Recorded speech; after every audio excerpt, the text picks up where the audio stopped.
कोई ऐसा व्यक्ति नहीं है जो न जानता हो कि भारतीय जनता पार्टी की सरकार में झूठे इनकाउंटर हो रहे हैं। ये पहला झूठा इनकाउंटर नहीं है यूपी का, तमाम इनकाउंटरों पे उंगली उठी है। जाति के आधार पर समाजवादी पार्टी उसके समर्थन में खड़ी हुई है। हमारी प्रदेश की सरकार की प्रतिबद्धता है कि अपराधी अपराधी होता, अपराधी की कोई जाति नहीं होती। महर्षि योगी जी के नाम पर जो ट्रस्ट था उसमें भी कुछ अधिकारी लोग घुस गए, पता लगा है,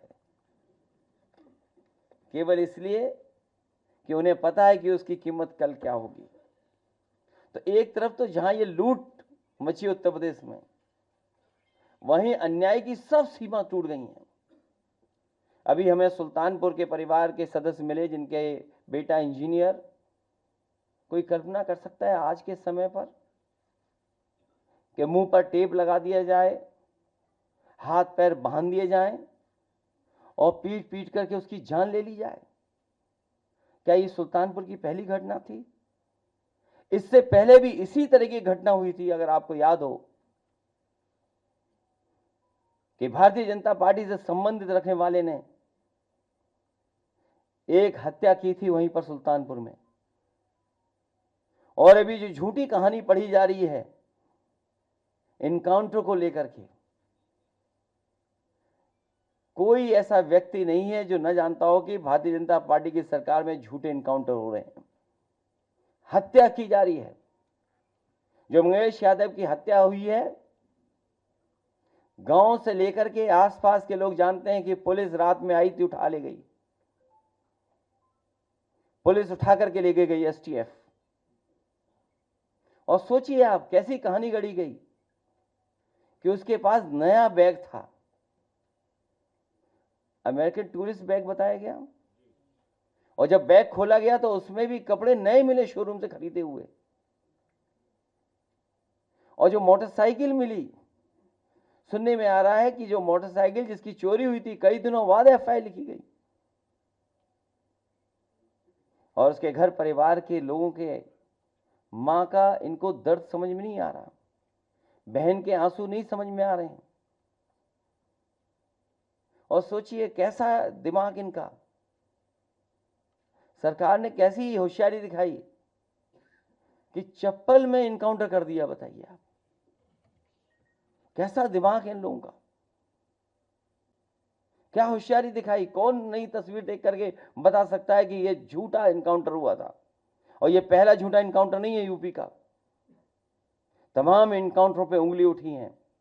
जिस समय पहला इनकाउंटर नोएडा में जिम इंस्ट्रक्टर को हुआ था, उस समय भी हम लोगों ने कहा था कि पुलिस वालों ने लूटने के लिए, दबाव बनाने के लिए हत्या का प्रयास किया है, और उस समय भी कार्रवाई नहीं हुई है। अभी तक जितनी भी हत्याएं हुई हैं या इनकाउंटर हुए हैं, सबसे ज्यादा पीड़ित परिवार के लोगों की हत्या की सरकार ने। हम लोग न्याय दिलाने के लिए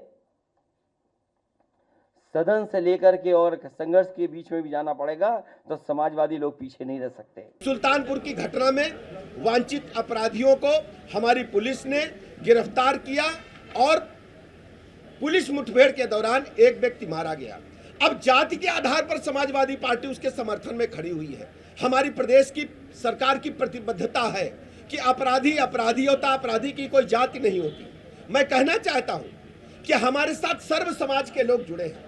हमारी सरकार किसी व्यक्ति विशेष की सरकार नहीं है, यह सबकी सरकार है, सबके हितों की चिंता करती है। लेकिन हमारी जिम्मेदारी है हम प्रदेश में कानून के राज को स्थापित करें और हर स्थिति में लोगों को भयमुक्त वातावरण प्रदान करें।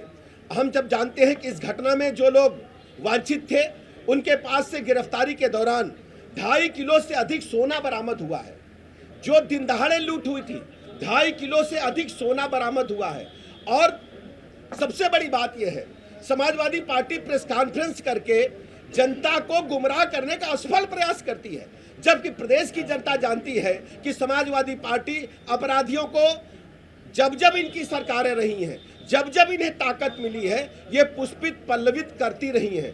जहां तक आप सब जानते हैं, समाजवादी पार्टी ने जिस ढंग से अपनी विगत सरकारों के दौरान, आप देखते होंगे, हमें अच्छी तरह याद है, इसी राजधानी लखनऊ में हजरतगंज के क्षेत्राधिकारी को लोहिया वाहिनी के गुंडों ने बोनट पर टांग करके लखनऊ की सड़कों पर घुमाया था और बेचारे वो पुलिस उपाधीक्षक बोनट पर लटके लटके पूरे लखनऊ में सड़कों पर नंगा नाच लोहिया वाहिनी के गुंडों ने किया था।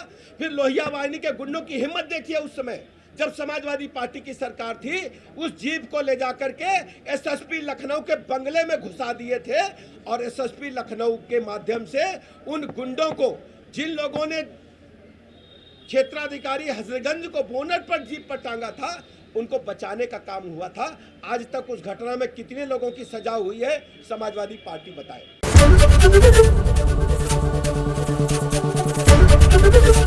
एबीपी गंगा, खबर आपकी, जुबान आपकी।